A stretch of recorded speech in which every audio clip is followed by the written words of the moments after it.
Husband abandons wife on farm with nothing but a broken tractor. The manila envelope trembled in Sarah's hands as she stood in the kitchen of the farmhouse that had been in her family for 3 generations. The morning light streaming through the gingham curtains cast dancing shadows across the legal documents spread before her on the scarred wooden table. Her fingers traced the words that blurred through her tears: foreclosure, bankruptcy, liquidation. The bitter scent of burnt coffee filled the air, mixing with the musty smell of old wood and broken dreams. How long?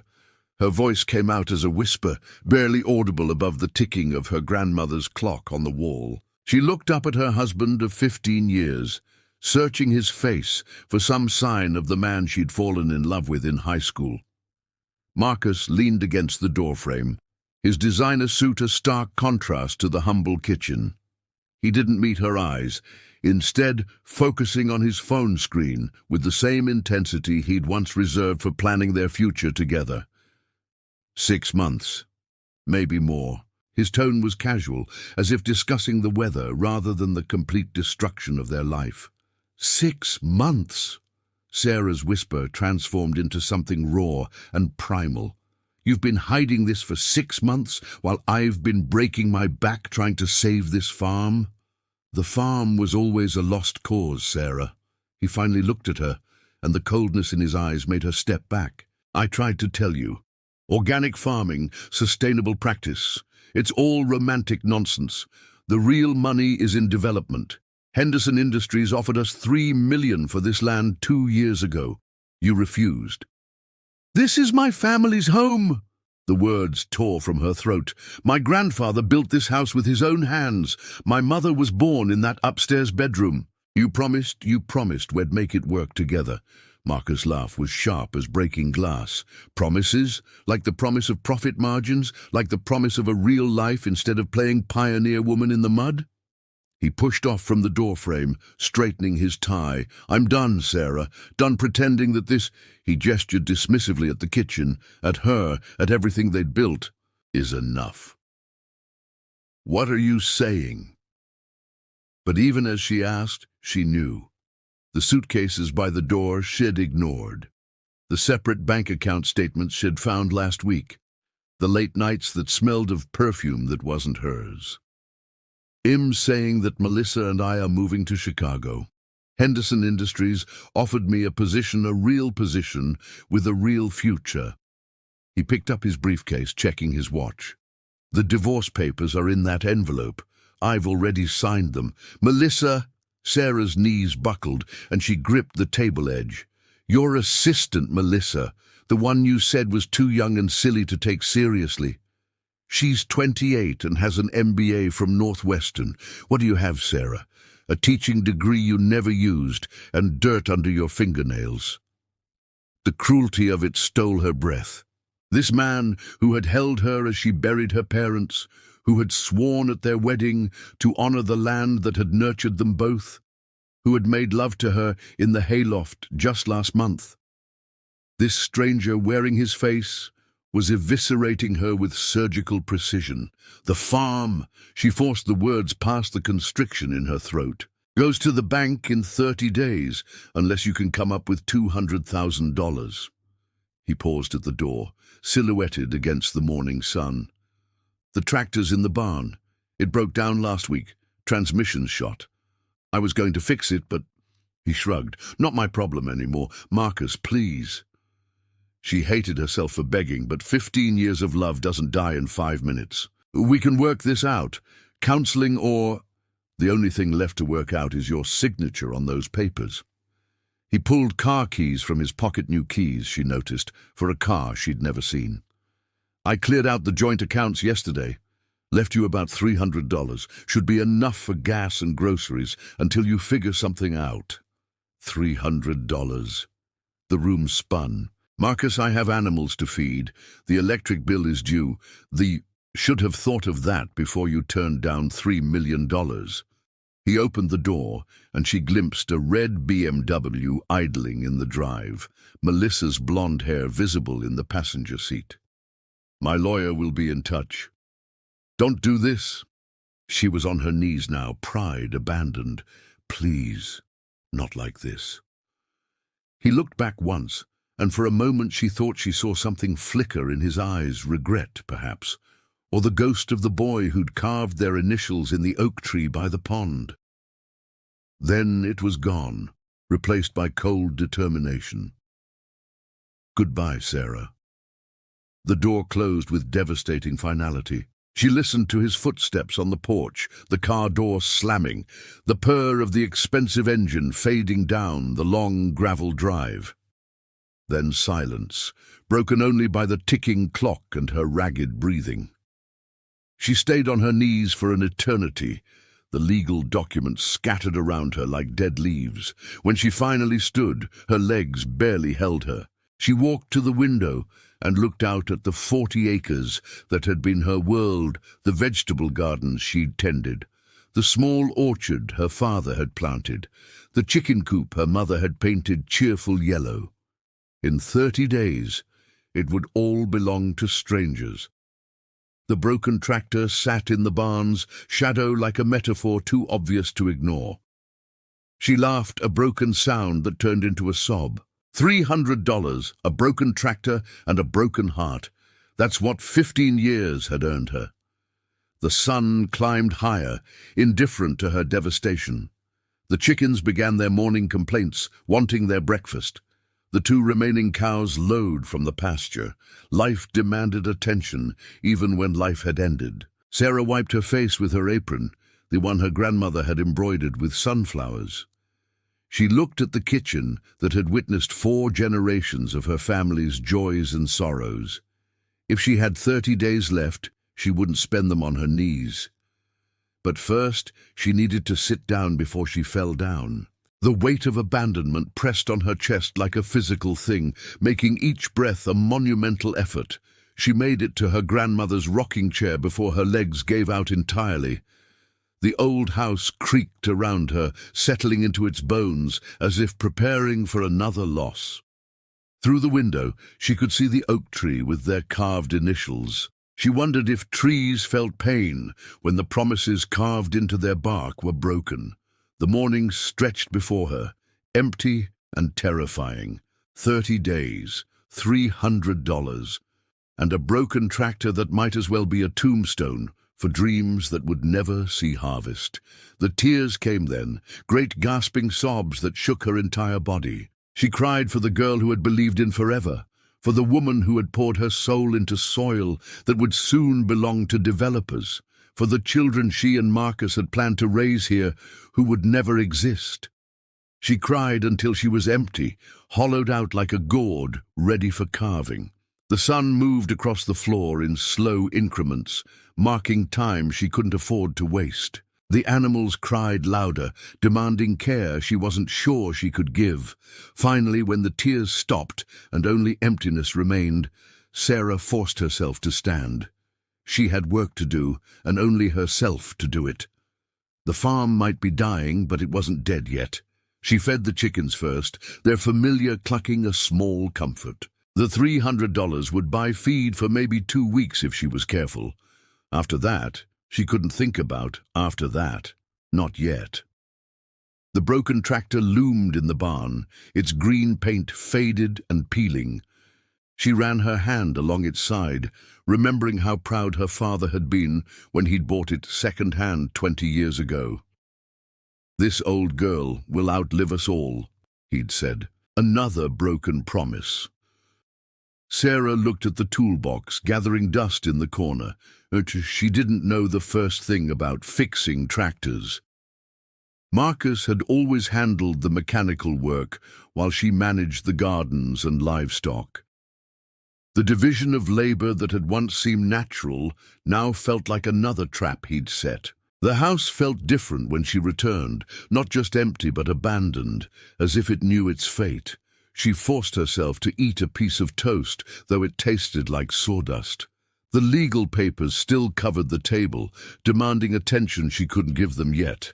Instead, she climbed the narrow stairs to their bedroom, her bedroom now. The closet stood half empty, Marcus' clothes gone, except for an old flannel shirt he'd deemed too rural for his new life.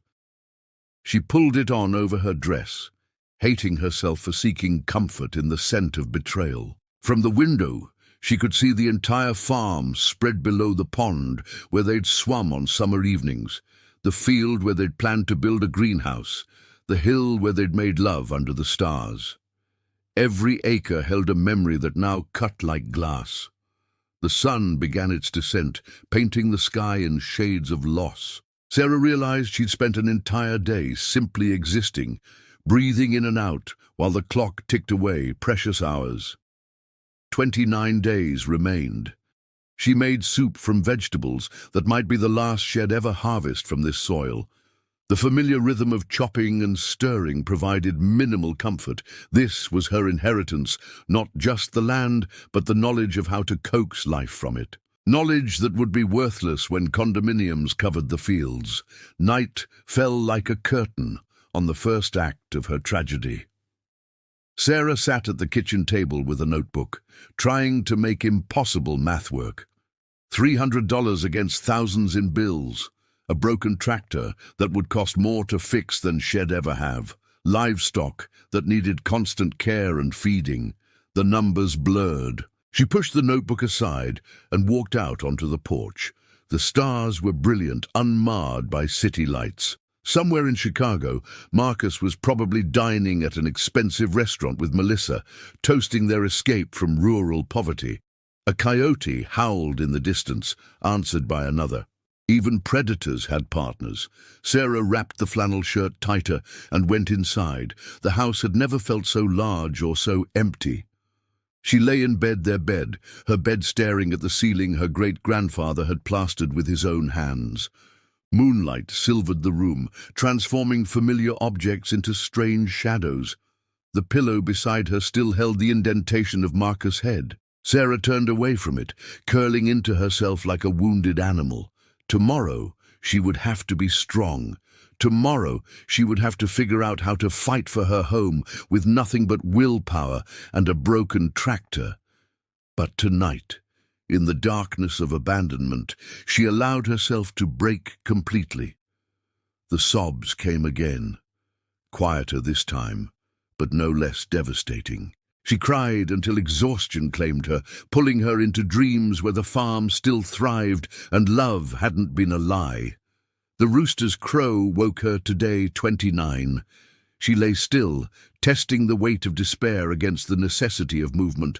The animals needed her, the farm needed her, even if only for 29 more days. Sarah forced herself up, dressed in yesterday's clothes, and faced the mirror. The woman looking back was a stranger, hollow-eyed, pale, aged a decade overnight. She splashed cold water on her face and went to meet another impossible day. The chickens greeted her with their usual enthusiasm, ignorant of impending doom. She scattered feed with mechanical movements, her mind already racing through options that all led nowhere. Sell the animals? They wouldn't bring enough. Beg the bank for extension? Without income to show, they'd laugh. Call Marcus? Her stomach turned at the thought.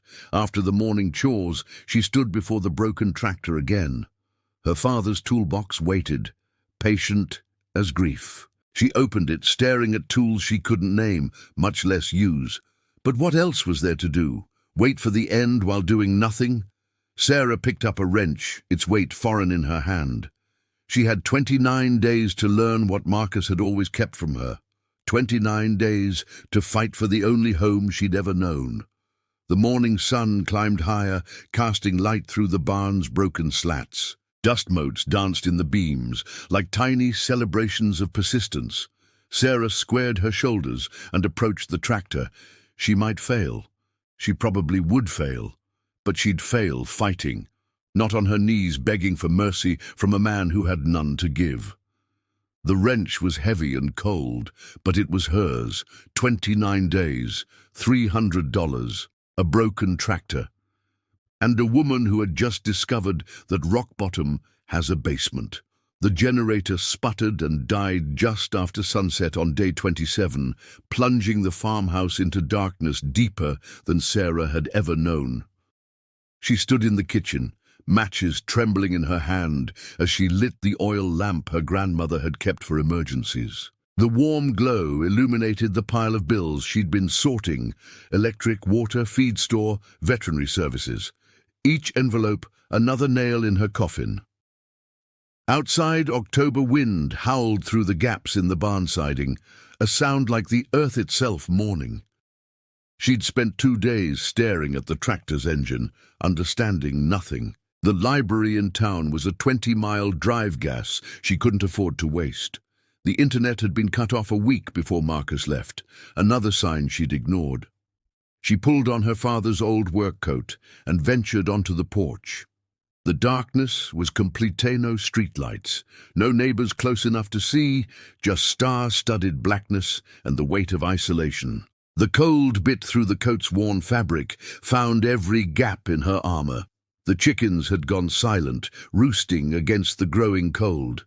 She'd let them out to forage more, stretching the feed that dwindled by the day. Tomorrow she'd have to choose, buy more feed or keep the money for her own survival. The thought of eating her laying hens made her stomach turn, but starvation had a way of adjusting moral calculations. Back inside, she sat at the kitchen table with the oil lamp casting dancing shadows. The legal papers mocked her with their formal language. Whereas the party of the first part, party.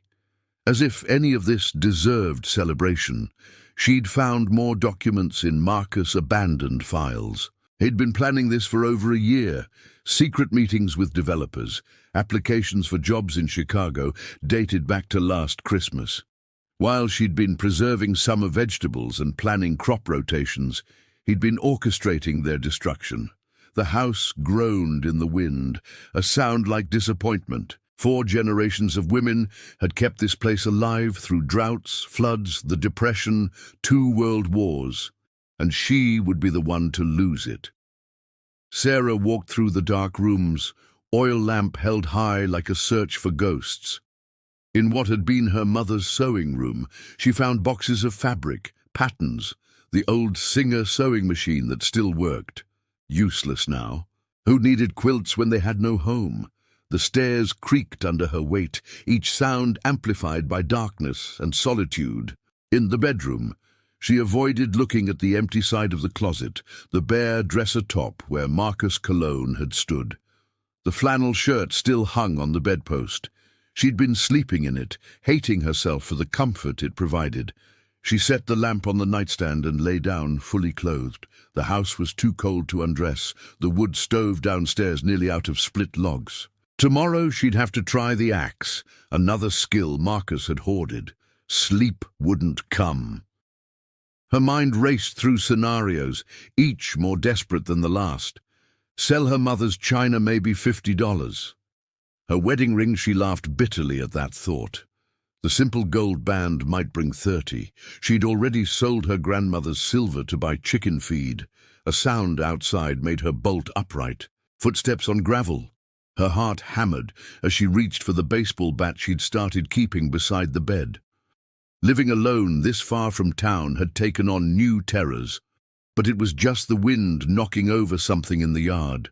She lay back, bat still clutched in her hands. This was her life now, jumping at shadows, afraid of the dark like a child. Day 26 dawned grey and drizzling. Sarah woke to find the oil lamp had burned out, leaving the acrid smell of smoke. Her body ached from sleeping tense as a wound spring. The house was so cold she could see her breath. She forced herself through the morning routine: chickens, cows, checking the fence line. The drizzle turned to steady rain, soaking through her father's coat. By the time she returned to the house, she was shivering uncontrollably. No electricity meant no hot water. She heated a pot on the wood stove and managed a brief, unsatisfying wash. The face in the mirror looked feral, hair tangled, eyes wild, cheeks hollow from forgetting to eat. When had she last had a real meal? The rain drummed on the roof, finding new leaks to exploit. She set out pots and buckets, the plink, plink, plink, a symphony of decay. 26 days. The countdown had become a drumbeat in her skull. She made coffee on the wood stove, the last of the good beans watered down to stretch them. Sitting at the table, she opened her grandmother's journal, found tucked in the pantry behind canning jars. The entries were from the 1930s, another time when the world had ended. But her grandmother had survived, had kept the farm going through drought and poverty. When Herbert left for California, one entry read, "I thought I would die from the shame." But the corn doesn't care about shame. It only cares about water and sun and hands willing to work. Sarah traced the faded ink. Her great-grandmother had been abandoned too, left with 3 children and a mortgage. Yet she'd survived, even thrived. But she'd had knowledge Sarah lacked, skills passed down through generations that had stopped with Sarah's mother's death. The journal contained sketches, plans for cold frames, rotation schedules, preservation techniques, gold in faded ink. If only Sarah had time to learn it all. A truck rumbled up the drive, sending her heart into her throat. She grabbed the bat before recognizing Tom Bradley's pickup. The feed store owner climbed out, shoulders hunched against the rain. "Morning, Sarah." He touched his cap, not quite meeting her eyes. "Hate to bother you, but—" "The bill." She set down the bat, wrapping dignity around herself like armor. "I know. I can give you $50 today, maybe. It's not that." He shifted uncomfortably. "Heard about Marcus leaving. Real sorry about that. But thing is, he ordered a whole pallet of organic layer feed last month. Premium stuff. It's been sitting in my warehouse and—" "How much?" The words came out hollow. $800, Sarah. I'm sorry. I know things are tight, but I can't carry that kind of debt. $800 might as well be $8 million. I didn't know about the order." "Yeah, I figured." Tom studied his boots. "Look, I could maybe sell it to someone else, take it off your hands. You'd still owe for what you've already received, but—" "Yes." She grabbed at the lifeline. "Please, sell it." He nodded, relief clear on his weathered face. "He'll do that." "And Sarah? The Mennonite family over in Richland County, they're looking for laying hens. Could sell them some of yours?" "Sell her chickens. The walls closed in a little more." "He'll think about it." After he left, she stood in the rain, staring at the coop. Her chickens, some descended from her mother's flock, but chickens or house, the choice was no choice at all. Inside, she called the Mennonites from the kitchen phone, a landline, thank God, that still worked. They agreed to look at the chickens tomorrow. Another piece of her heritage sacrificed to buy time. The rain continued through the day. She read more of her grandmother's journal by lamplight, learning about companion planting and natural pest control. Useless knowledge now, but she couldn't stop reading. It was like hearing her grandmother's voice across the decades. Night fell early, hastened by storm clouds. Sarah made soup from the last vegetables, ate it standing at the counter. Sitting at the empty table hurt too much. The house creaked and moaned around her, water finding new paths through old wood. She checked the buckets all full, emptied them, and watched them fill again. Like her tears, which came without warning now, she'd be feeding chickens and suddenly be sobbing, or brushing her teeth and find herself on the floor, shoulders shaking. 25 days now. A broken tractor she couldn't fix. A house falling apart around her. Animals she'd have to sell. And a hollowness where her heart used to be that no amount of her grandmother's wisdom could fill. The oil lamp flickered, running low. She had 3 more gallons in the pantry, then darkness. Like everything else in her life, even light was being rationed. She climbed the stairs to bed, still wearing the flannel shirt that had stopped smelling like Marcus, and now just smelled like despair. The rain hammered harder, and somewhere in the house, something new began to leak. Sarah pulled the covers over her head and did the only thing left to do. She endured. Morning came reluctantly, grey light filtering through rain-streaked windows. Day 25. The Mennonites would arrive at 10 to look at the chickens. Sarah dragged herself from bed, body protesting every movement. The rain had stopped, leaving the world washed and muddy. She slogged through morning chores, memorizing each chicken's personality. Bessie, who always pecked her shoes. Martha, who laid double-yolked eggs. Sunshine, whose golden feathers caught light even on cloudy days. By the time the Mennonite family arrived, she'd composed herself into something resembling dignity. They were kind, offering fair prices, not taking advantage of desperation. The children cooed over the chickens, while their parents counted out cash. "You're keeping some," Mrs. Yoder asked gently. "6. Sarah's voice stayed steady. "The best layers. Gut. A farm needs chickens." She pressed an extra 20 into Sarah's hand. "For the coop. We'll send our boys to take it apart next week." "Even the coop," Sarah nodded, not trusting speech. After they left with 30 chickens in crates, the farm felt hollowed out. The remaining 6 huddled together, confused by the sudden space. Sarah counted the money, $320. Enough for feed and groceries if she was careful. If she ate only eggs and whatever she could forage, she walked to the barn, drawn by the inevitable.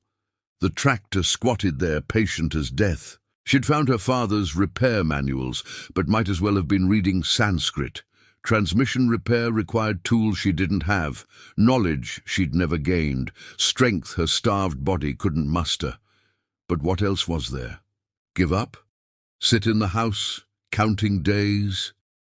She picked up the manual again, forcing herself to focus on diagrams that swam before her eyes. Step 1. Drain transmission fluid. She could do that. Find the drain plug, place pan beneath, turn counterclockwise. It took an hour to locate the right plug, another 20 minutes to find a pan that wasn't rusted through. The wrench slipped twice before catching. Then, with a grinding turn, the plug came loose. Black fluid poured out, thick as old blood. She watched it drain, mesmerized by this small accomplishment. She'd done something, taken a step. It was probably pointless, but it was action. The manual's next steps might as well have been alchemy. Remove inspection cover, check gear synchronizers. Words that meant nothing described procedures she couldn't follow. She threw the manual against the wall, pages fluttering like wounded birds. Rage felt better than despair, so she fed it, kicked the toolbox, threw wrenches, screamed curses that echoed in the barn's rafters. When the storm passed, she stood panting among scattered tools. The tractor remained unmoved, indifferent to her tantrum. But something had shifted inside her. The helplessness had cracked, revealing something harder beneath. She gathered the tools methodically, returned them to their places, retrieved the manual, smoothed its pages. If she was going down, she'd go down swinging wrenches at an impossible machine. The rest of the day passed in a blur of attempts. Remove this bolt stripped, disconnect that line-sized with rust, each failure teaching her something, even if only the depth of her ignorance.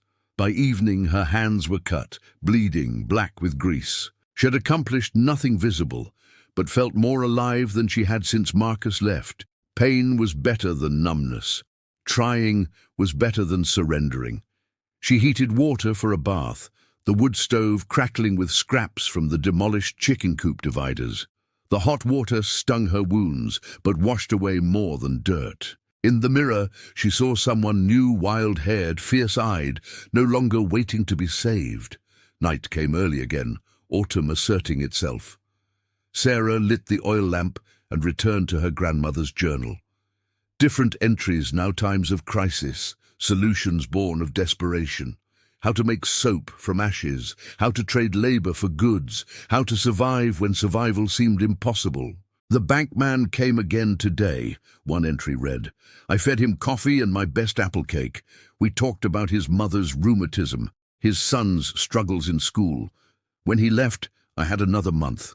Sometimes the war isn't won with weapons, but with reminding the enemy you're human." Sarah stared at the words. The bank. She'd been avoiding even thinking about them. But maybe she found paper, began drafting a letter, not begging but explaining. The organic certification the farm had earned, the heritage apple trees, the sustainable practices that could serve as a model, make them see the farm as more than numbers on a spreadsheet. It was probably futile, but tomorrow she'd drive to town, use the library's computer to research the bank's board members, find connections, shared interests, anything that might buy time. The lamp guttered. She added more oil, precious drops from a dwindling supply. Outside, an owl called, answered by its mate. The night sounds of the farm continued, oblivious to human drama. She made herself eat eggs again, fried in the last of the butter. The 6 remaining chickens would have to last. Their eggs were her only reliable food now, each one a small miracle of sustainability. Before bed, she stood on the porch despite the cold. The stars were brilliant, unmarred by rain clouds. Tomorrow would be day 24. More than 3 weeks since her world ended, and she was still here, still fighting. The broken tractor waited in the barn. The bank waited in town. The empty rooms waited in the house. But she was done waiting for rescue. If she lost the farm, it wouldn't be from her knees. Inside, she climbed to bed, still wearing work clothes that reeked of transmission fluid and defiance. The flannel shirt hung on its peg, unworn. She didn't need its false comfort anymore. Sarah fell asleep, planning which board members to approach, what documents to gather, how to present 40 acres and a broken tractor as something worth saving. It wasn't hope exactly, but it was better than despair. Dawn broke clear and cold on day 24. Ice crystals decorated the grass, preview of winter's approach. Sarah woke with purpose, a feeling so foreign she almost didn't recognize it. She dressed carefully, her mother's good wool dress, grandmother's pearl earrings, armor for a different kind of battle. Her hands, scraped and grease-stained, looked wrong against the formal clothes, but they were hands that had worked. That counted for something. The truck started on the 3rd try, gasping to life like her own determination. 20 miles to town on a quarter tank of gas. She'd make it there, but coming back depended on miracles or mercy. The library opened at 9. Sarah was waiting, folder of documents clutched like a shield. The librarian, Mrs. Henderson, no relation to the developers, thank God, offered a sympathetic smile. "Sarah, honey, heard you've had some troubles." "I need to use the computer, Mrs. Henderson, research." "Of course, take as long as you need." The internet, after weeks without, felt overwhelming. Sarah forced herself to focus. First, the bank's board of directors. She recognized some names: Tom Ridley, whose daughter she'd taught Sunday school; Patricia Morrison, who bought eggs from her at the farmer's market; threads of connection in a web shed never thought to map. She researched each member, taking notes in her careful teacher's handwriting. Patricia Morrison served on the Conservation Committee. Tom Ridley's LinkedIn mentioned interest in sustainable agriculture. Small openings, but openings nonetheless. Next, she looked up organic farm grants, sustainable agriculture programs, anything that might offer financial lifelines. Most required applications months in advance. Some demanded matching funds she didn't have, but a few had emergency provisions, crisis intervention for family farms. She printed pages until the librarian gently mentioned the 10-cent per page fee. Sarah counted out $2 in change, buying 20 pages of possibility. The bank was across the street, its brick facade imposing as a prison. Sarah sat in the truck for 10 minutes, gathering courage. Then, folder under her arm, she walked in like she owned the place. Like she wasn't wearing her mother's dress over work boots because her good shoes had fallen apart. "I need to speak with Tom Ridley," she told the receptionist. "It's about the Henderson farm. My farm." "Do you have an appointment?" "No, but it's important." The receptionist, barely out of high school, probably didn't even know what real dirt looked like, gave her a pitying look. "Mr. Ridley is very busy. Perhaps you could—" "Sarah? Sarah Henderson?" She turned to find Tom Ridley himself, carrying coffee and looking surprised. "Thought that was you. How's your mother, oh?" His face fell as he remembered. Sorry, been a few years since the funeral. Yes. She straightened her shoulders. Tom, I need to talk to you about the farm. Please. He glanced at his watch, then at her desperate face. Come on back. I've got 15 minutes before my next meeting. His office smelled of leather and old money. Sarah sat on the edge of an expensive chair, folder clutched in lap. Where to begin? How to compress 4 generations of sweat into 15 minutes? I know about the foreclosure, Tom said gently. I'm sorry, Sarah. These things happen. These things don't just happen. The words came out sharper than intended. My husband stole from the joint accounts, hid the mortgage troubles, abandoned me with nothing but a broken tractor and 6 chickens. That's not something that just happens. That's theft. That's cruelty. Tom shifted uncomfortably. Be that as it may, the bank could help. She opened her folder, hands steady despite her racing heart. This farm has been certified organic for 5 years. We're one of only 3 in the county. With the growing demand for local, sustainable food, the land is worth more as a working farm than as another subdivision. The developers offered $3 million, I know, but that's short-term thinking. She pulled out her printed pages. These grants, these programs, they're investing in farms like mine. The USDA has emergency funds for family operations. The State Conservation Board offers tax incentives for maintaining agricultural land. Work with me? Give me time. And the bank becomes a partner in something meaningful, not just another foreclosure statistic. Tom studied the papers, his banker's mask slipping enough to show genuine interest. You've done your homework. I'm a teacher, Tom. Research is what I do.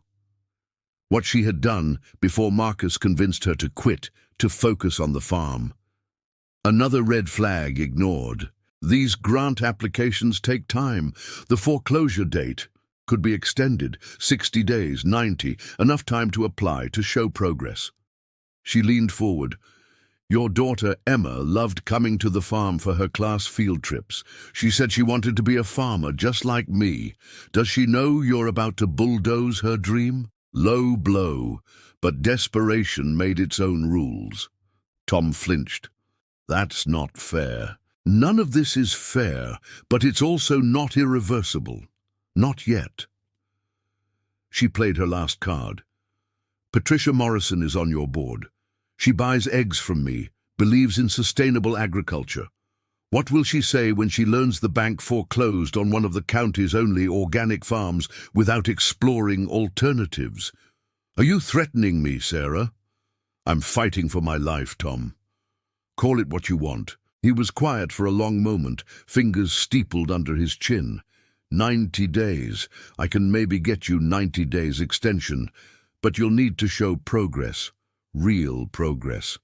Grant application submitted, business plan developed, some indication you can make this work.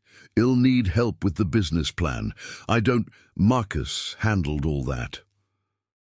The Small Business Development Center offers free consulting. He'll make a call. He stood. They're 15 minutes over. Sarah, I'm doing this because I remember your mother, what this farm meant to her. But 90 days is all I can give. After that, you'll have your money or your land. I understand. She left the bank on unsteady legs, folder clutched to her chest. 90 days, not salvation but breathing room. Time to fight instead of just survive. The truck, miracle of miracles, started immediately. She drove to the Small Business Development Center, introduced herself to a kind woman named Janet, who scheduled her for next week. Then to the USDA office, where she collected more forms, more applications, more hope disguised as paperwork. By the time she headed home, the sun was setting. The gas gauge hovered on E, but she'd make it. There was no money for more gas. The farm looked different as she pulled up the drive. Not saved, not yet, but not quite doomed either. The remaining chickens clustered at the coop door, complaining about their late dinner. The house stood solid despite its leaks and lacks. Sarah changed back into work clothes, fed the chickens, checked the cows. Simple tasks grounding her after a day of begging in bankers' offices. The broken tractor waited in the barn, but tonight she had no energy for mechanical mysteries. Instead, she lit the oil lamp and spread the forms across the kitchen table. USDA Emergency Farm Loan, Beginning Farmer and Rancher Development Program. Value-Added Producer Grant. Each application a lottery ticket, a maybe, a hope. She worked until her eyes burned, filling in blanks with careful letters. Farm history, production records, financial statements that made her sick to write. Marcus had left her with perfect records of their failure. Midnight came and went. The oil lamp flickered lower. Sarah finally pushed back from the table, neck aching, fingers cramped. Tomorrow she'd start the business plan. Tomorrow she'd return to the tractor. Tomorrow she'd continue fighting. But tonight she'd won something. Time. 90 days to transform a broken farm and a broken woman into something worth saving. It wasn't much. But it was more than she'd had this morning. She climbed the stairs, no longer noticing the creaks and groans. In bed, she stared at the ceiling and made lists. People to call, programs to research, skills to learn. For the first time since Marcus left, the future extended beyond the next sunrise. Sleep came easier, though still haunted by calculator nightmares and transmission fluid. But underneath the anxiety, something new took root. Not quite hope, but determination's cousin, stubborn as quackgrass and just as hard to kill. The rooster crowed day 23 into existence. Sarah woke already planning. 90 days, a broken tractor, 6 chickens, and a woman who'd remembered she came from a long line of survivors. The farm had been saved before by her grandmother, her great-grandmother. Women who'd faced worse with less. Sarah might be the last of them, but she wouldn't be the least. Down in the kitchen, the applications waited. Out in the barn, the tractor waited. But first, morning chores. Because that's what farm women did. They endured. They worked. They refused to quit. And sometimes, if they were very lucky and very stubborn, they even won. Day 22 dawned with purpose. Sarah woke before the rooster, mind already racing through tasks. She had 89 days, now a fortune in time, compared to last week's countdown. After morning chores, she returned to the barn with renewed determination. The tractor manual, smoothed and studied, began making marginal sense. She'd identified the transmission housing, understood the basic problem. The gears weren't engaging properly worn synchronizers, the manual suggested. She couldn't fix that, but maybe she didn't need to. Sometimes, her grandmother's journal had noted, the solution isn't fixing what's broken, but finding a way around it. Sarah studied the tractor from new angles. Second gear was gone, third was grinding, but first gear still engaged, reverse still worked. Slow, inefficient, but functional. If she could just get it running. She checked the oilo but present, battery dead, but the charger still worked. Fuel the tank held maybe 5 gallons of diesel, so old it smelled like varnish. Fresh fuel would cost money she didn't have.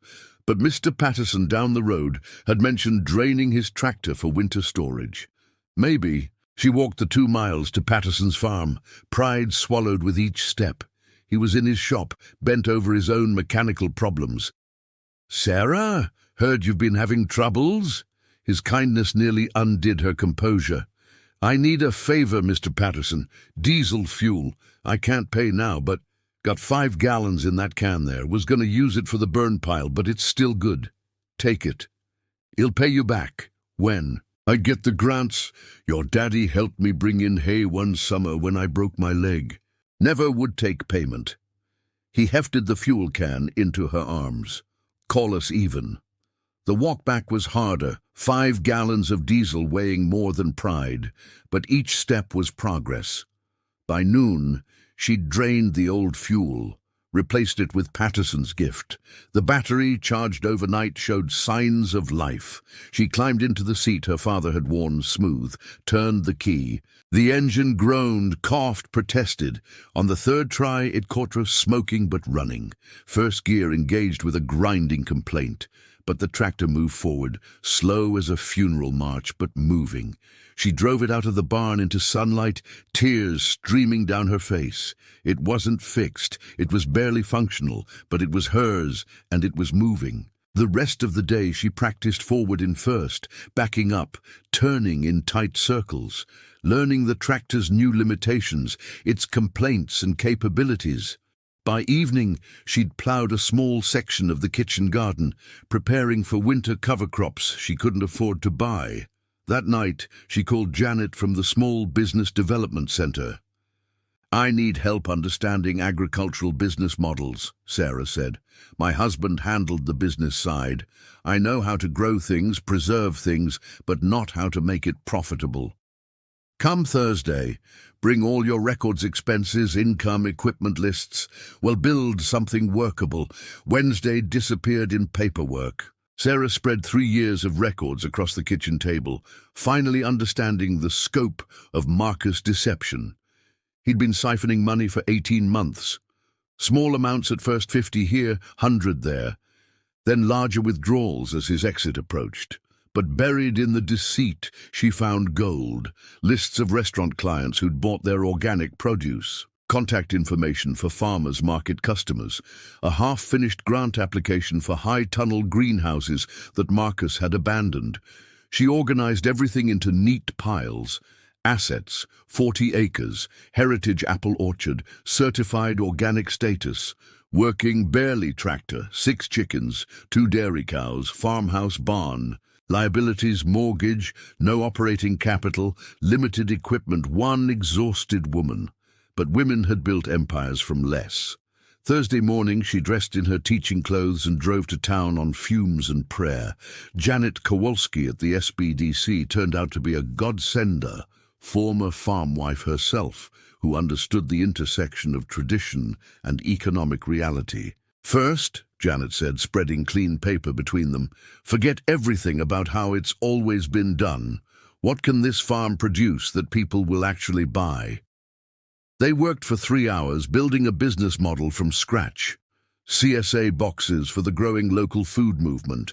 You pick apples from the heritage orchard. Value-added products, apple butter, preserves, pickled vegetables. Agritourism possibilities, school visits, harvest festivals. "You're sitting on 40 acres of possibility," Janet said, "but you need capital to bridge the gap. These grants are good starts, but what about crowdfunding? Pre-sales for next year's CSA shares?" Sarah's head spun with new vocabulary. Crowdfunding, social media marketing, direct-to-consumer sales, a foreign language, but one she could learn. "I don't even have internet at the farm, or electricity half the time. One problem at a time. The library has computers. The coffee shop has Wi-Fi. You don't need perfect infrastructure to start." Janet pulled out another form. "Michigan Beginning Farmer Loan Program. Lower interest rates, mentorship included. With your teaching background and the farm's history, you're an ideal candidate." They scheduled another meeting for next week. Sarah left with a briefcase full of plans and her head full of possibilities. The truck started reluctantly, but it started. She nursed it home on an empty tank, coasting down hills, praying up them. That evening she sat with the oil lamp and her grandmother's journal, comparing old wisdom with new strategies. Her grandmother had traded eggs for flour, vegetables for doctor visits. The modern version might be CSA shares for website design, produce for social media management. Friday brought the season's first hard frost. Sarah woke to silver-etched windows and frozen water buckets. The house was so cold, her breath clouded. The woodpile, neglected during crisis, was nearly gone. She spent the morning splitting logs, another skill Marcus had hoarded. The axe was heavy, her aim uncertain. More than once she barely missed her foot, but each split log was heat, survival, proof she could learn. By afternoon, her hands were blistered despite work gloves, but the woodpile had grown, and the house felt marginally warmer.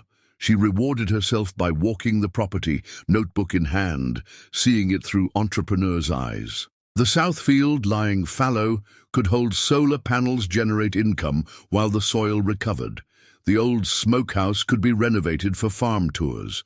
The pond, half silted, could be dredged for irrigation. Each neglected corner held potential, but potential needed money, and money needed a miracle. The miracle arrived Monday morning in muddy boots and a beat-up Subaru. Emma Chen, fresh out of Michigan State's Sustainable Agriculture Program, stood on the porch like an answer to prayers Sarah hadn't known to pray. "Mrs. Henderson, I'm Emma Chen. Janet from the SBDC sent me. Said you might need help with organic certification renewal and grant applications. I can't pay. It's an internship through the university, 3 months, room and board included.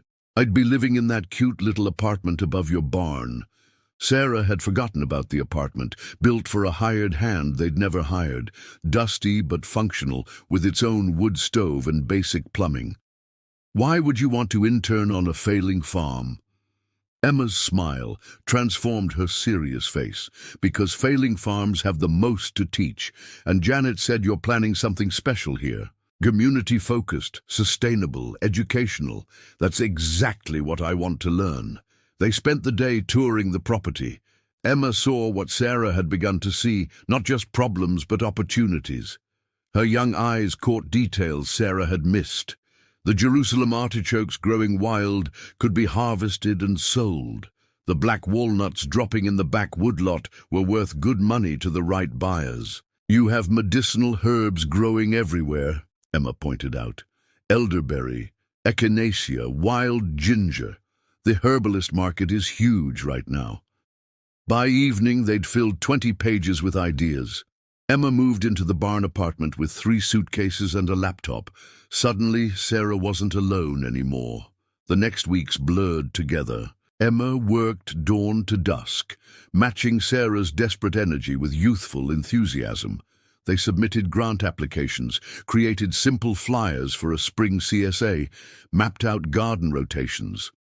Emma taught Sarah to use her laptop, to navigate social media, to see marketing as storytelling rather than begging. Together, they created a Facebook page for the farm, sharing photos of the heritage apples, the last vegetables, the story of 4 generations on the land. The response surprised them both. Former customers reached out, asking about spring produce. A local chef wanted to source heritage vegetables. 3 families prepaid for CSA shares, providing precious operating capital. The tractor, nursed along with careful maintenance, managed to plough the kitchen garden for garlic planting. Emma had connections at the university. Students brought free compost, outdated but viable seed stock, enthusiasm that reminded Sarah why she'd loved teaching. November arrived with serious cold. The first grant rejection came the same day as the first snow. Sarah stood at the mailbox, thin paper trembling in her hands. "After careful consideration, we regret to inform you." But that afternoon, another envelope arrived. The beginning farmer loan program had accepted her application for review.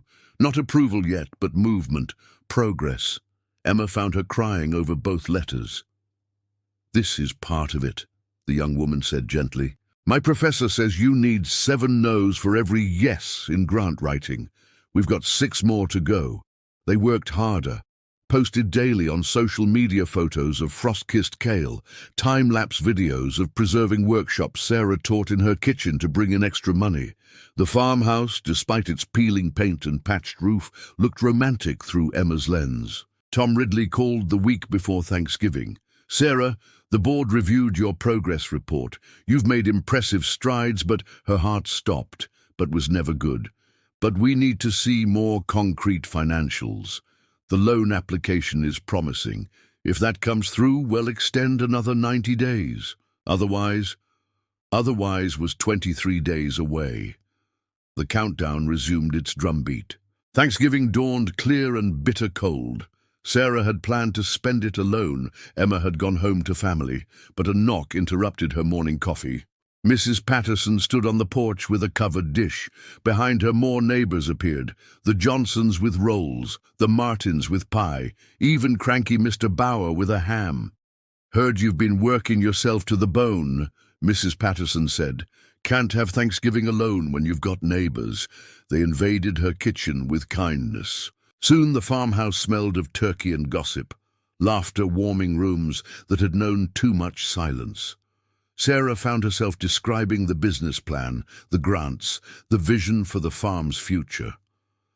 "About time someone did something interesting around here," Mr. Bauer declared.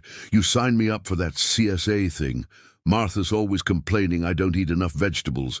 Others nodded agreement. By the time they left, Sarah had 12 more prepaid shares and enough leftovers to last a week.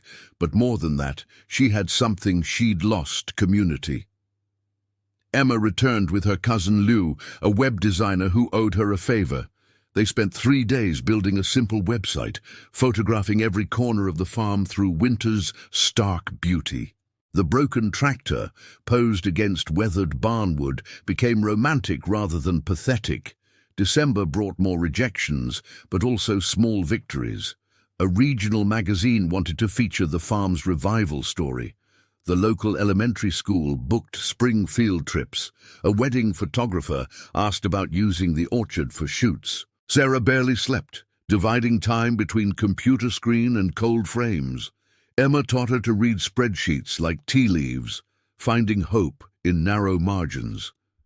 They sold firewood from deadfall. Foraged black walnuts brought surprising money. Every dollar counted toward the impossible goal. 10 days before the extended deadline, the letter arrived. Sarah saw the beginning farmer loan program logo and couldn't open it. Emma finally grabbed it, tearing the envelope with 22-year-old confidence. "Dear Ms. Henderson," she read aloud, "we are pleased to inform you that your loan application has been approved for the amount of $50,000 at 5% interest." The rest blurred through tears. Not enough to solve everything, but enough to satisfy the bank. Enough to buy time, seed, hope. Tom Ridley himself called an hour later. Patricia Morrison had been advocating for them, he admitted. The board had voted to restructure the mortgage with the loan as down payment, 5 years to prove the farm could thrive. Sarah hung up the phone and stood in her kitchen, in her house, on her farm. Outside, snow began falling, covering the mistakes and struggles of the past months. The broken tractor was still broken, held together with wire and prayer. The house still leaked, the future remained uncertain, but she was still here, still fighting, no longer alone. Emma burst through the door, laptop in hand. "Sarah, the magazine wants to do a photo shoot next week, and look!" She spun the screen around. 47 people shared our story, 3 more CSA sign-ups, and someone wants to donate a greenhouse frame. The young woman's enthusiasm was infectious. Sarah found herself laughing, really laughing, for the first time since Marcus left. They danced around the kitchen, 2 unlikely partners in an impossible venture. That night, Sarah climbed to her bedroom, not theirs. The flannel shirt still hung on its peg, but she no longer saw it.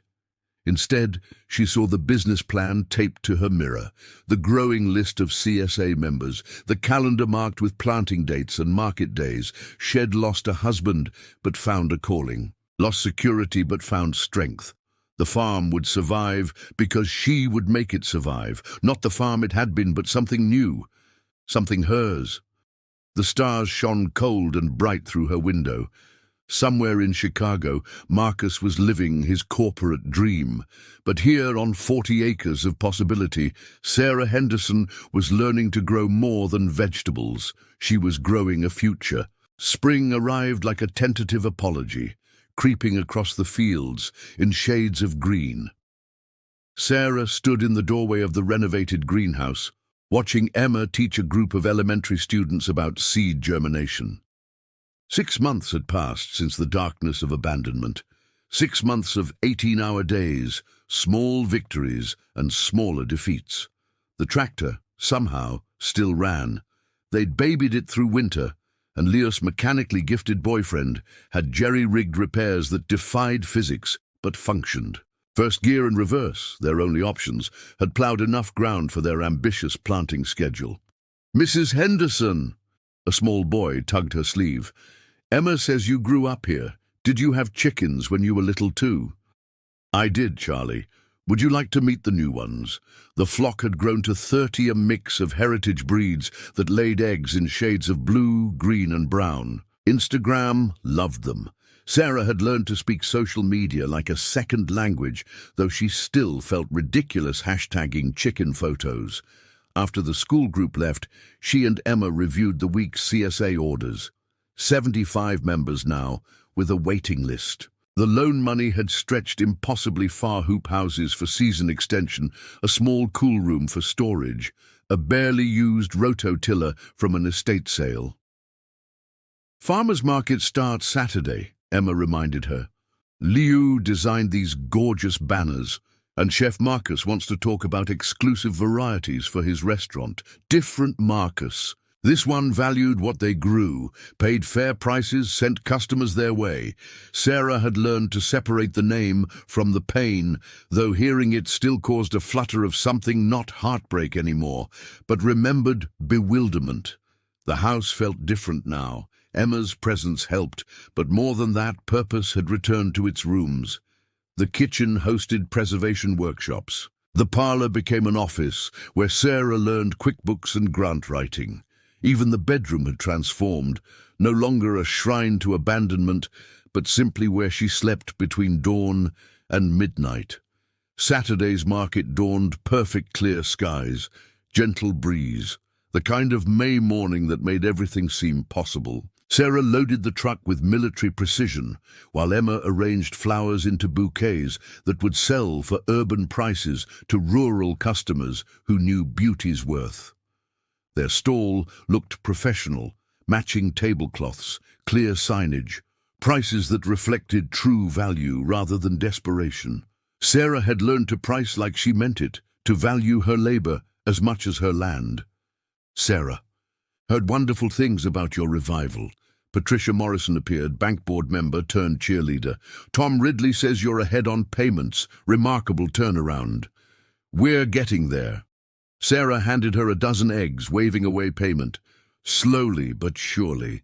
By noon, they'd sold out of salad mix, herbs, and half the eggs. Emma charmed customers while Sarah handled transactions, their partnership seamless. The cash box grew heavy, not wealth, but sustainability. "Excuse me, are you Sarah Henderson?" She turned to find a man about her age, weathered in the way of people who work outside. His flannel shirt was faded but clean, his smile uncertain. "I'm James Wright. I bought the Thurston place last fall. I heard you might know about organic certification. I'm trying to transition the orchard, but the paperwork is overwhelming." Emma materialized with perfect timing. Sarah's brilliant with certification. She helped 3 farms last month. You should see her spreadsheet system. Sarah found herself explaining the process, drawing diagrams on a napkin, lost in the familiar rhythm of teaching. James listened intently, asked smart questions, offered to trade apple grafting lessons for certification help. "It'll come by Tuesday?" he suggested. "Bring coffee and my confusion?" After he left, Emma waggled her eyebrows. "He was nice and single. I asked Mrs. Morrison." "Stop!" But Sarah was smiling. "We have a business to run. Businesses need balance. You can't marry the farm." "I already did. It's working out better than my first marriage." They laughed, but Emma's words lingered. Balance. Sarah had forgotten such a thing existed. Tuesday arrived with rain and James Wright in a beat-up truck. He brought exceptional coffee and organized chaos folders of half-completed applications, soil test results, good intentions hampered by inexperience. They worked at the kitchen table, rain pattering against windows. James had a teacher's patience, a scientist's precision. His wife had died of cancer 2 years ago. The farm was her dream he was trying to honor. I was a systems analyst, he admitted. He spent 30 years in a cubicle. Beth talked about having an orchard someday. After she died, someday seemed stupid to wait for. Sarah understood that urgency. They worked through lunch, Emma joining them with soup and subtle matchmaking. By evening, they'd completed 2 applications and discovered shared interests, heirloom varieties, sustainable practices, the satisfaction of dirt under fingernails. Same time next week, James asked. I'll bring better coffee. Maybe you could show me your greenhouse setup. After he left, Sarah stood in her kitchen feeling something she'd forgotten existed. Not attraction too soon, too complicated, but possibility. The idea that life might hold surprises beyond survival. June exploded in abundance. The CSA members arrived weekly, for boxes overflowing with lettuce, peas, early carrots, promise of tomatoes to come. Sarah learned their names, their preferences, their stories. Community-supported agriculture, she discovered, worked both directions. The Beginning Farmer program provided a mentor, an older woman named Dorothy, who transformed 20 acres into a profitable herb farm. She visited monthly, dispensing wisdom disguised as gossip. That James Wright asks about you, Dorothy mentioned, inspecting the tomato trellises. Good man. Terrible at growing things, but trying hard. We're friends, colleagues. Sarah focused on tying vines. Nothing more. My husband and I were colleagues for 2 years before he kissed me in the asparagus patch. Dorothy's eyes twinkled. 43 years later, still married. Sometimes slow is good. July brought the season's first real crisis. The ancient water pump died during a heat wave, threatening the entire summer harvest. The repair estimate exceeded 2 months' profit. Sarah sat on the porch, calculator in hand, watching plants wilt in temperatures that climbed past 90. Well, figure it out. Emma joined her, equally exhausted. Maybe another loan. I can't leverage more debt, not when we're finally breaking even. James arrived unannounced, truck bed full of water barrels. Heard your pump died. I've got a temporary fixed gravity feed from my pond. Already talked to Patterson about borrowing his trencher. They worked until dark, running temporary lines, saving what they could. James recruited neighbors Sarah barely knew. By nightfall, water trickled to the thirstiest plants. Not a solution, but a reprieve. Why? Sarah asked as they collapsed on the porch, sharing the last of Emma's lemonade. Because that's what neighbors do. James studied his dirty hands, and because I remember what it's like to face loss alone.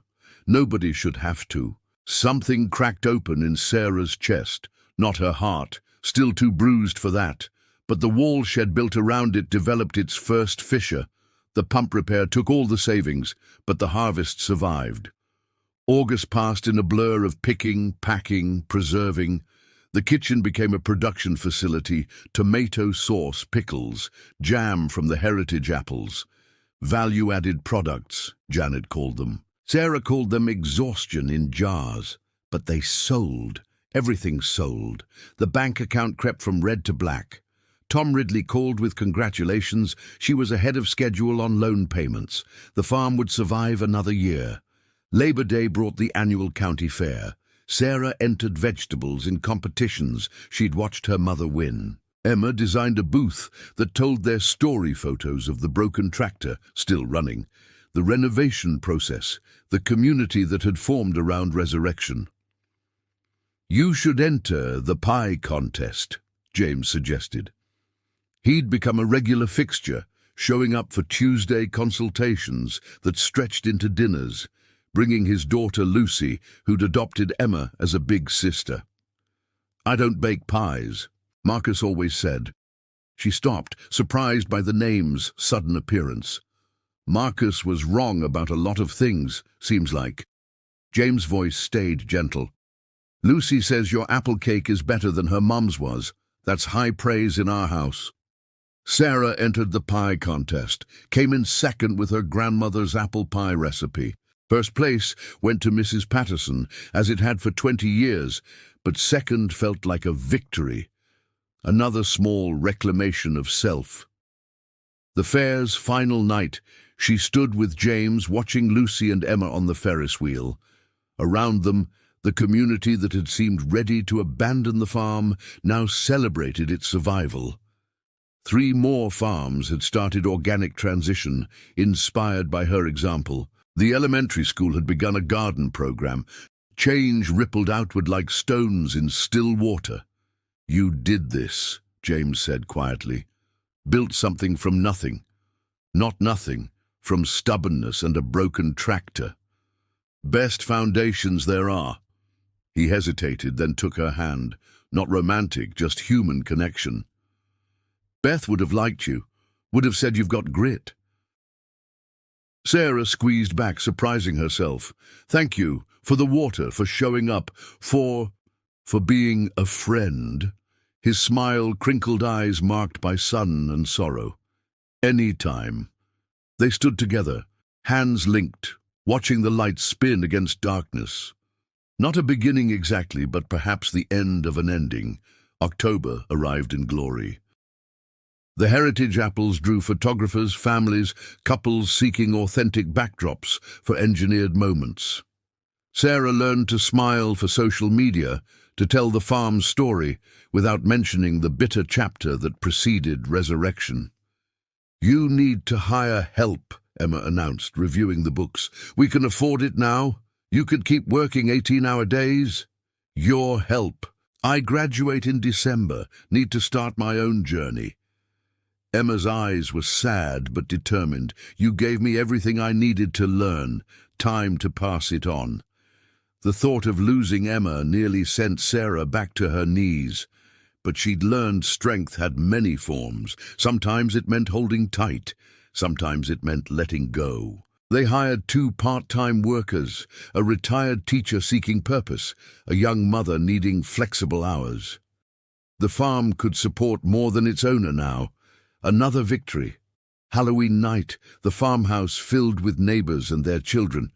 Sarah had resisted Emma's party planning, but tradition won. She carved pumpkins and remembered better Halloweens, then made new memories to layer over old pain.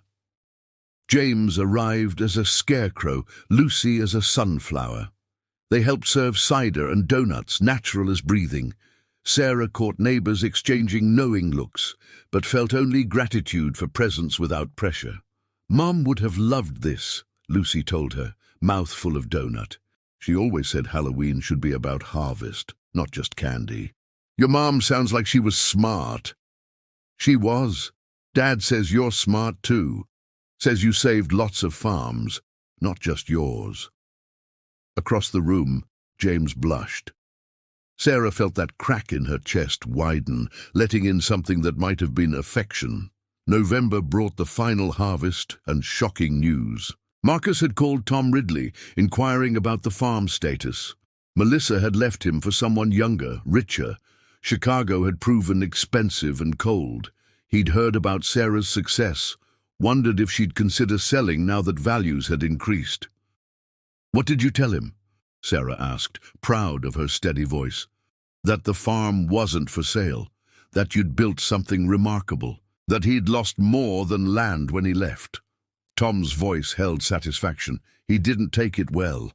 Sarah felt nothing, no satisfaction, no pain, just emptiness where Marcus used to live. He'd become irrelevant, a footnote in her story rather than its author. Thanksgiving arrived with snow and celebration. The farmhouse overflowed again, but this time Sarah had co-hosted, planning with James and Lucy, Emma and Liu. The broken tractor, finally retired, bore a sign. "Gave everything. Rest earned.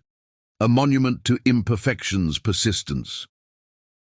After dinner, she stood on the porch, watching snow fall on fields she'd nearly lost. James joined her, shoulder touching hers. "Next year will be easier," he said. "Maybe. Or maybe it'll bring new challenges, but well managed." "We?" He turned to face her fully. "I like the sound of we." Sarah considered the word, its implications and invitations. We're good friends, partners in agricultural confusion. Could be more when you're ready if you want. He touched her cheek, gentle as snow. No rush, we've got time. Time. The thing she'd almost run out of now stretching ahead full of possibility. Sarah leaned into his touch, surprising them both. Maybe after Emma graduates, after spring planting, after you trust that happiness won't be yanked away again? His understanding hurt and healed simultaneously. I know that feeling, but sometimes good things stay, Sarah. Sometimes the second chance is the one that lasts. She kissed him then, there on the porch where she'd stood abandoned 11 months ago. Not passionate, not desperate, just soft and sure and surprised by its rightness. Well, she said when they parted, that was unexpected. The best things usually are.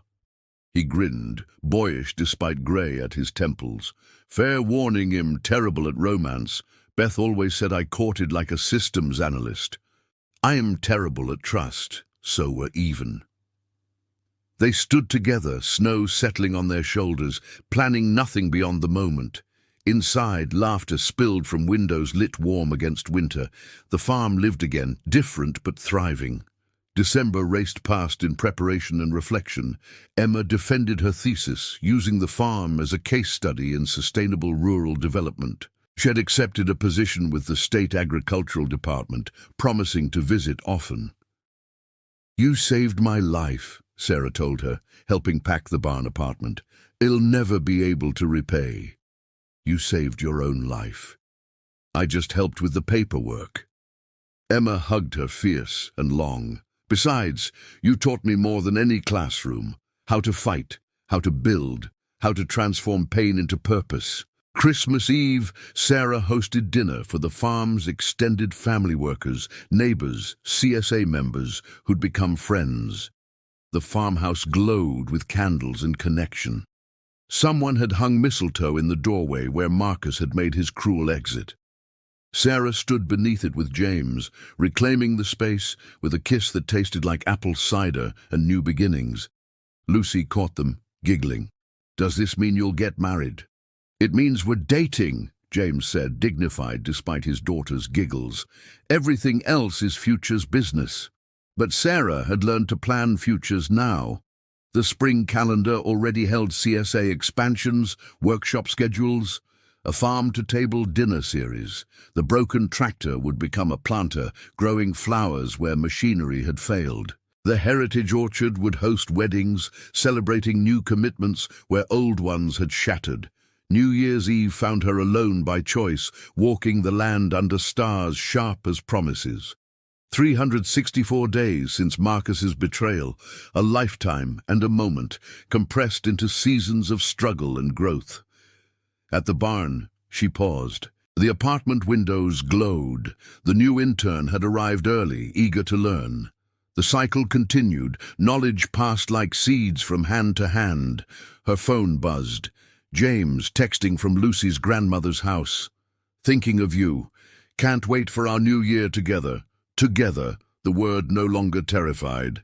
Sarah typed back, bring coffee Tuesday. Well, plan the future.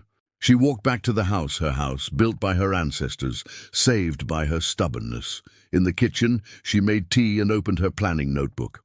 So much to do, so much to grow, so much to become. But tonight she simply sat in her grandmother's chair, looking through seed catalogues and dreaming. The farm spread around her, dormant but alive, waiting for spring's resurrection. Like her, like the love growing slowly in carefully tended soil. The clock struck midnight. Somewhere church bells rang in the new year. Sarah raised her mug in toast to empty rooms that no longer echoed, to a broken tractor that had carried her through catastrophe, to a woman who'd learned to save herself. Happy New Year, farm, she whispered. We made it. And in the quiet that followed, she heard the house settling into its bones, content and certain they had made it. They would continue making it season after season, strong enough now to weather any storm. The spring sun warmed her shoulders as Sarah stood before the altar they'd built in the apple orchard. 2 years. 2 years since abandonment had taught her to stand alone. Now she stood with James, surrounded by everyone who'd helped her rise from her knees. Emma had flown in from DC, where she was revolutionizing urban agriculture policy. Liu designed programs from their apartment above what used to be Sarah's barn. Dorothy officiated, her herb crown matching her wicked grin. "You sure about this?" James whispered, squeezing her hands. "I come with a teenager and a questionable talent for pruning. I come with 40 acres and trust issues." Sarah smiled through tears that tasted nothing like the ones from 2 years ago. "We're even." Lucy stood as maid of honor, having informed them that 13 was plenty old enough for the job. She'd spent the morning teaching Sarah's 3 new interns how to braid flowers into crowns. The farm now employed 6 people part-time, ran workshops year-round, shipped preserved goods to 5 states. "Dearly beloved," Dorothy began, "we gather in this orchard that Sarah saved through sheer stubbornness and a broken tractor that somehow still runs." "It doesn't run," Sarah interrupted, laughing. "We retired it to planter status last month. Even better. A symbol of transformation, like this farm, like this woman who turned heartbreak into harvest." The ceremony was simple vows, written on seed packets, rings made by a local blacksmith from horseshoes found in the barn. They promised not perfection but persistence, not ease but partnership, not forever but today and tomorrow, and whatever days they were granted. "I promise," James said, voice steady as his hands, "to love you through drought and abundance, failed crops and bumper harvests. To remember that you saved yourself before I ever arrived. To support your dreams, even when they involve spreadsheets at midnight and chickens that escape their coop." "I promise," Sarah replied, "to trust you even when trust feels impossible. To build our future on this land that holds our past, to love you and Lucy and whatever family we create, to share my grandmother's recipes and my father's fields and my mother's determination." They kissed as the apple blossoms fell like snow, like blessings, like promises kept. The crowd erupted, neighbors and customers, fellow farmers and bank board members. Even Tom Ridley wiped his eyes, Patricia Morrison beside him beaming. The reception filled the renovated barn. Where machinery had rusted, lights now twinkled. The loft that had stored Marcus' broken promises now held a dance floor. Sarah had reclaimed every space, transformed every shadow into celebration. "Strange to think," Mrs. Patterson said, loading her plate with food grown on the farm. 2 years ago we thought this place was finished." 2 years ago it was," Sarah admitted, "but finished isn't always final." She moved through the crowd, accepting congratulations and memories. The mayor discussed making the farm a historical landmark. The school principal wanted to expand their agriculture program. 3 couples had already booked the orchard for summer weddings. As sunset approached, Sarah found herself standing where it all began, the kitchen where she'd fallen to her knees. Emma appeared beside her, sophisticated in her DC dress, but still dirt under her nails. "You good?" Emma asked. "I'm great. I'm terrified. I'm ready." Sarah hugged her first employee, her salvation disguised as an intern. "Thank you for answering that ad, for believing before I did. Thank you for showing me that breaking doesn't mean broken." Emma gestured through the window at the thriving gardens, the greenhouse expansion, the new high tunnel going up. "For teaching me that sometimes the best stories start with the worst chapters." James found them there, Lucy trailing with cake on her dress. "The photographer wants sunset shots, something about golden hour and authentic moments." Sarah laughed. Everything about her life had become an authentic moment, from morning chores to marriage vows. She'd learned to live in the light, shadows acknowledged but not inhabited. They posed in the orchard, then by the painted chicken coop, finally at the retired tractor. Someone had decorated it with ribbons and a sign, "From broken to blooming." "One more." the photographer called. "By the farmhouse door." Sarah stood where Marcus had left her with nothing. Now James held her hand. Lucy made bunny ears behind their heads, and the farm spread abundant around them. The photographer clicked, capturing not an ending but a continuation. Later, dancing in the barn to a local bluegrass band, Sarah let herself remember the woman who'd thought $300 and a broken tractor meant defeat. That woman lived inside her, still tender scar tissue that ached in storms. "Regrets?" James asked, sensing her mood shift. "No, not regrets. Just acknowledging the journey. Good journeys leave scars." He spun her gently, mindful of neighbors watching. "They prove we went somewhere worth going."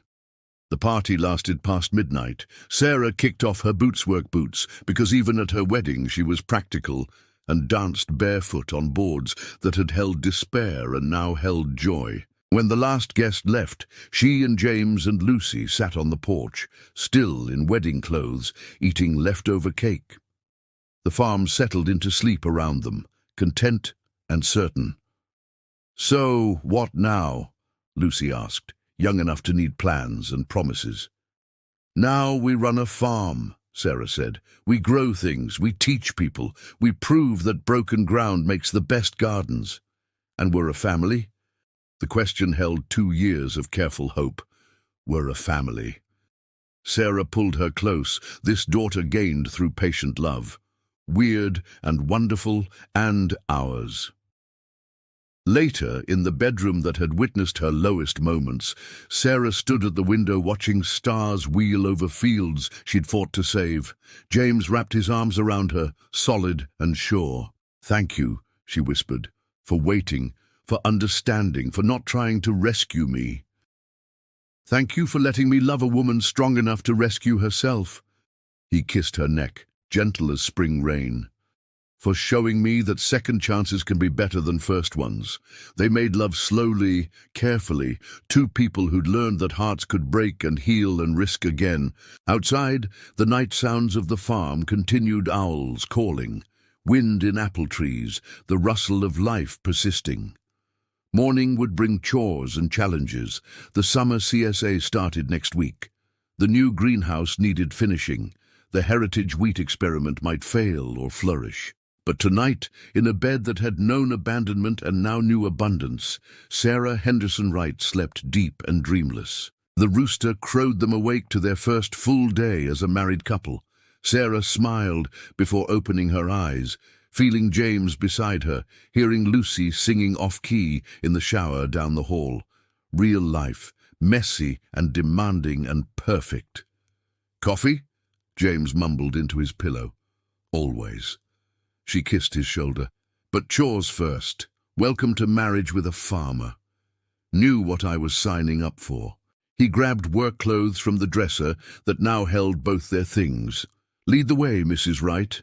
Mrs. Wright. She tried on the name, found it fit like comfortable boots. Not erasing Henderson, she'd always be a Henderson on this land, but adding to it, building on the foundation rather than replacing it. They worked the morning together, James learning her rhythms, Lucy complaining cheerfully about early rising.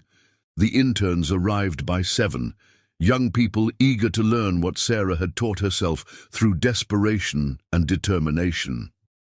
"Everyone thinks farming is romantic," she told them, demonstrating proper transplanting technique.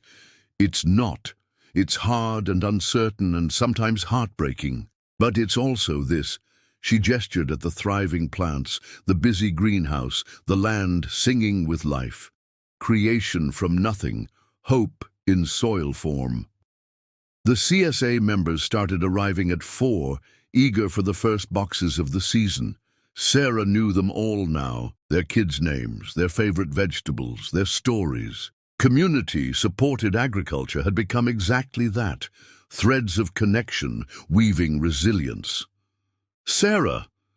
A familiar voice made her freeze. She turned to find Marcus at the barn entrance, older and somehow smaller than memory had painted him. James stepped closer, but Sarah touched his arm.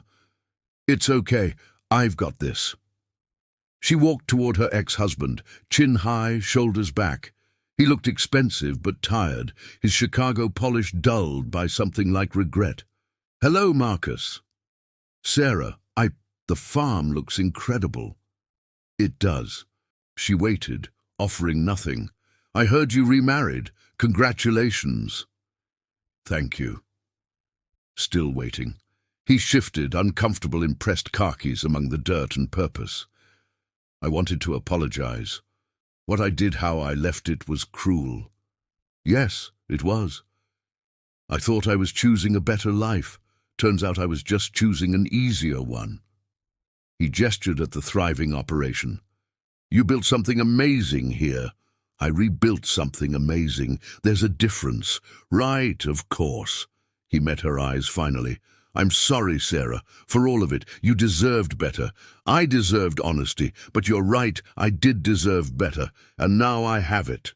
She smiled, surprised to find only peace where anger had lived. "I hope you find what you're looking for, Marcus, somewhere else." Dismissal clear, he nodded and left. Sarah watched his rental car disappear, then returned to work.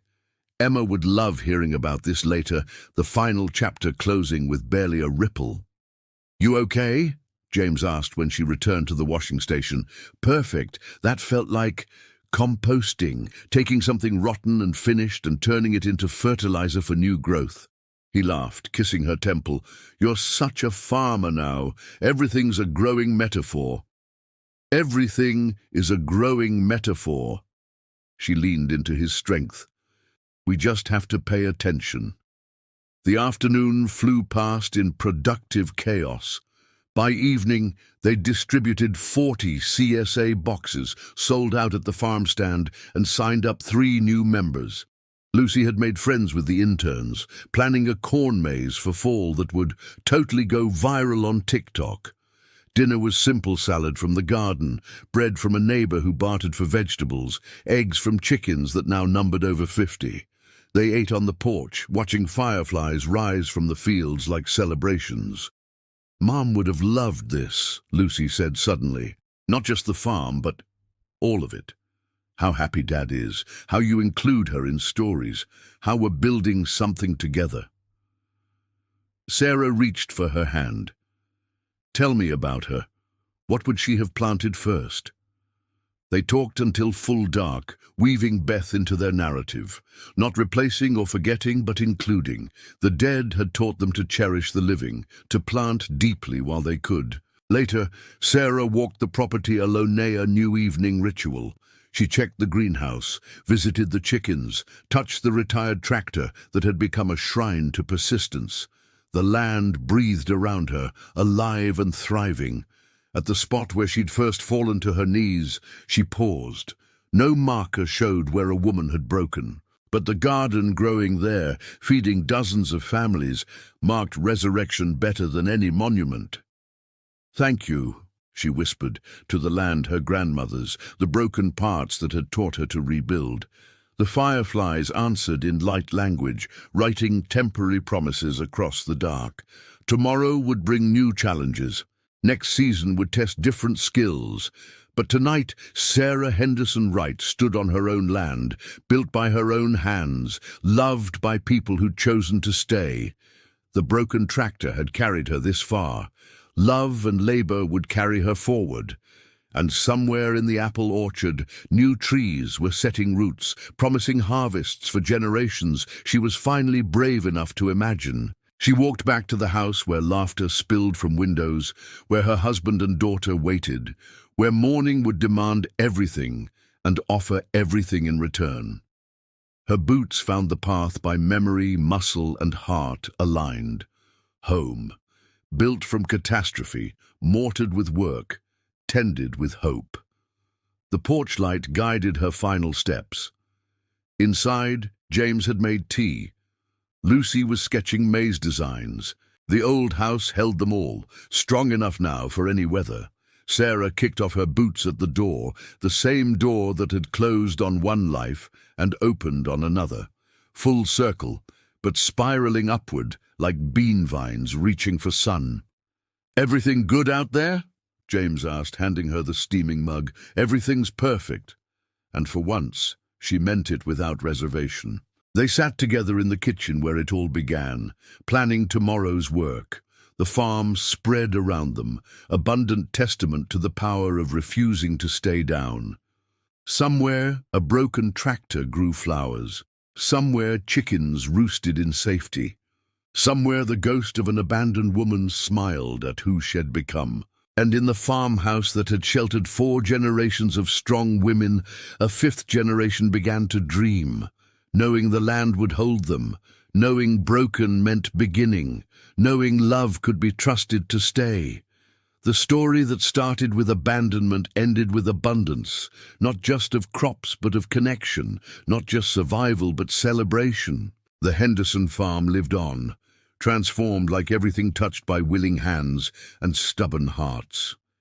And in the morning, when the rooster crowed the world awake, Sarah Henderson Wright would rise to meet it, whole and grateful and home.